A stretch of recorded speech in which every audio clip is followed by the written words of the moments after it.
Biarkan dia menderita bersamaku. Bab 612. Melihat Arila, Carson tiba-tiba kehabisan kendali. Arila, kamu pikir kamu siapa? Apakah dia pikir dia benar-benar dapat membuatnya khawatir seumur hidup?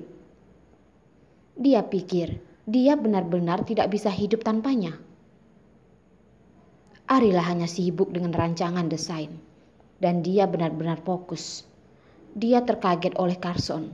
Otaknya perlahan-lahan terlepas dari desain.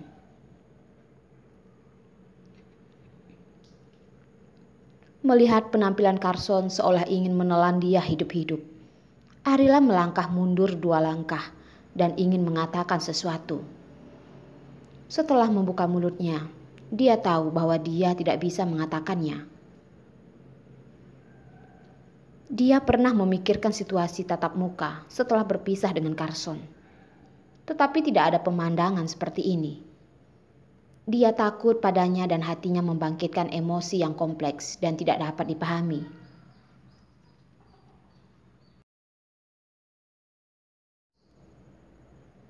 Dia melangkah mundur 2 langkah dan Carson berjalan maju 3 langkah setelah beberapa kali.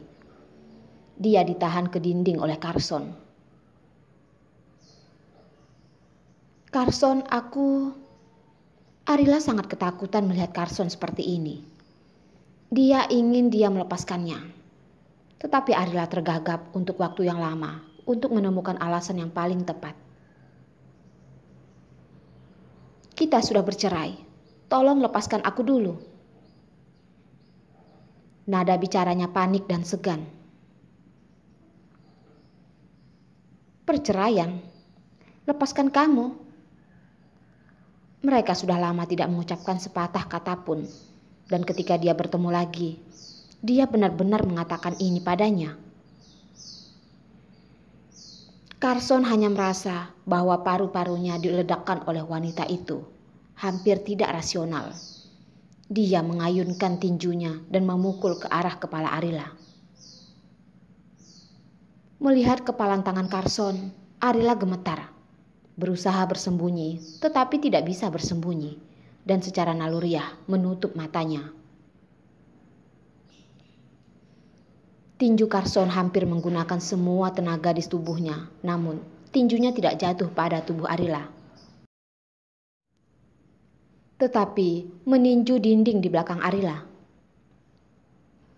Dindingnya terbuat dari baja semen. Tinju Carson menggunakan semua kekuatannya. Tinjunya menghantam dinding. Sendi jarinya langsung mati rasa. Carson memegang rahang Arila dan meremasnya dengan kuat. Arila, buka matamu dan lihat aku. Arila menggelengkan kepala. Dia takut. Dia tidak berani. Takut bertatap muka dengan Carson. Takut semua samaran penyamarannya akan runtuh. Jadi dia akan menjadi kura-kura yang menyusut.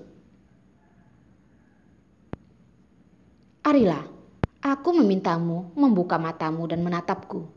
Tidak bisakah kau dengar? Carson maju dan menekan Arila dan berteriak. Sakit. Kekuatan Carson semakin besar dan besar. Arila terluka dan secara naluriah mendengus. Sakit? Apakah kamu masih tahu rasa sakit? Carson mencibir, tetapi dia mulai mengurangi kekuatannya. Carson, kamu, apa yang ingin kamu lakukan? Pria ini, hari ini tidak tahu apa yang terjadi padanya. Betapa tiba-tiba dia berlari ke arahnya. Carson menjawab pertanyaannya. Arila, apakah karena aku telah menikahimu, apakah aku harus bertanggung jawab untukmu selamanya? Arila menggigit bibirnya dan berbisik. Aku tidak pernah berpikir seperti ini. Kamu tidak berpikir seperti ini. Apakah kamu tahu apa yang kamu lakukan sepanjang hari? Carson meninju dan meninju lagi dinding itu. Tanganmu. Arila pucat dan ketakutan. Tetapi dia mengulurkan tangan dan memegang tangan Carson yang terluka. Dia melihat bahwa dia terluka dan hatinya sakit. Carson membuka tangannya. Tanganku sakit. Aku terluka. Apakah kamu sangat bahagia? Arila hanya terdiam. Arila menatapnya dengan mata besar. Bagaimana Carson bisa berpikir begitu? Walaupun dia bukan lagi istrinya, tetapi Arila tetap berharap Carson dapat melewati hidupnya dengan baik. Arila, aku sedang berbicara denganmu. Apakah kamu sudah bisu? Wanita tidak berperasaan ini, apakah berbicara dengannya, dia pun tidak bersedia.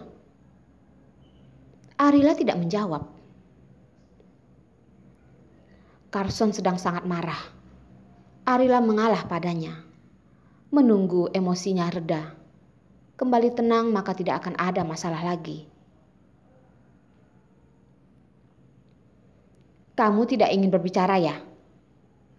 Telapak tangan Carson seperti tang besi meraih rahang bawahnya dan memaksanya mengangkat kepalanya dan menundukkan kepalanya untuk mencium bibirnya.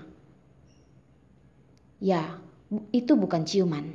Jelas-jelas dia menggigitnya.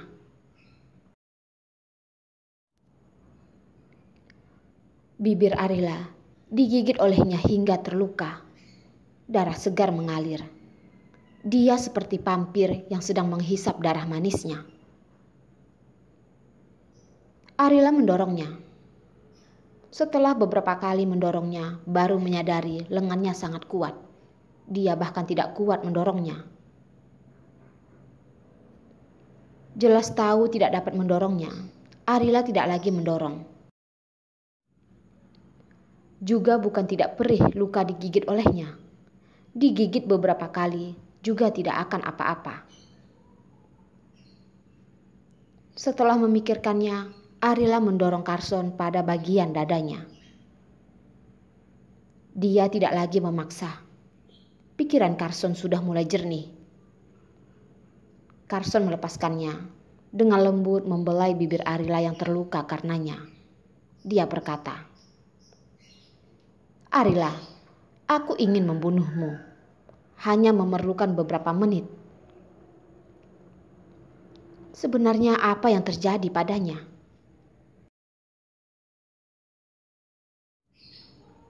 Arila menatapnya. Sudut matanya melihat Rila kecil berdiri di pintu. Si kecil membuka lebar matanya yang besar dan indah itu, jernih dan ketakutan dalam tatapannya pada ayah dan ibunya. Arila yang khawatir berkata, Carson, Rila di sini. Carson menatap Arila. Dengan senyum dingin dia berkata, Arila, di dalam hatimu, selain desain pakaianmu, benarkah sudah tidak ada keberadaan orang lain lagi?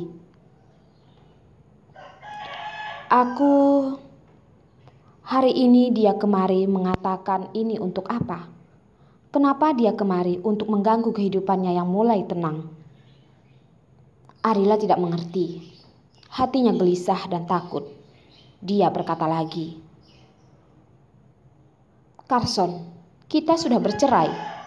Urusanku tidak perlu kamu atur.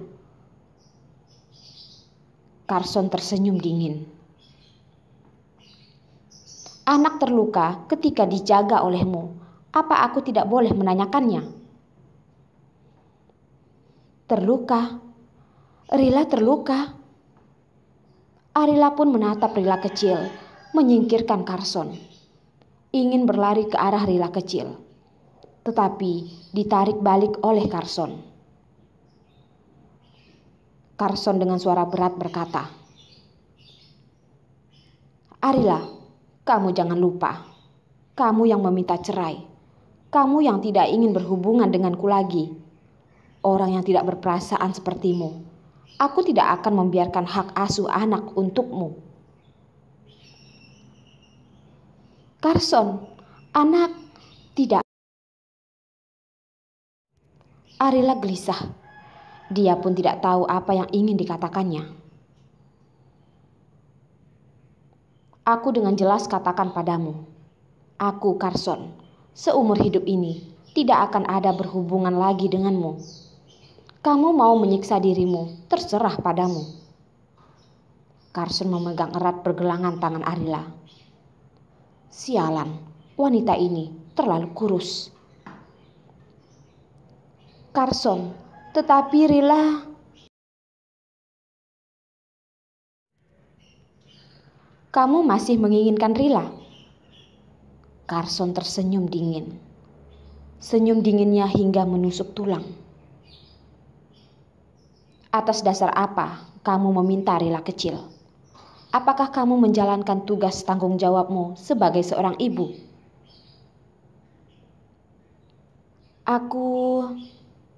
Arila sedang berusaha menjadi ibu yang baik. Selain menjaga Rila, dia menggunakan sisa waktunya untuk bekerja. Hanya untuk mendapatkan uang lebih banyak. Agar kedepannya Rila dapat hidup lebih baik. Carson berkata, di hatimu hanya ada pekerjaan. Maka kamu bekerjalah dengan baik. Aku akan membawa Rila kecil. Dan kami, ayah dan anak, tidak akan mengganggu kamu lagi. Wanita ini sudah membuat Carson tidak bisa mentolerir lagi. Dia harus mengatakan kata-kata kejam ini padanya dan membiarkannya terluka bersamanya. Kalau tidak, dia tidak akan pernah tahu bagaimana perasaannya ketika mendengar kata perceraian.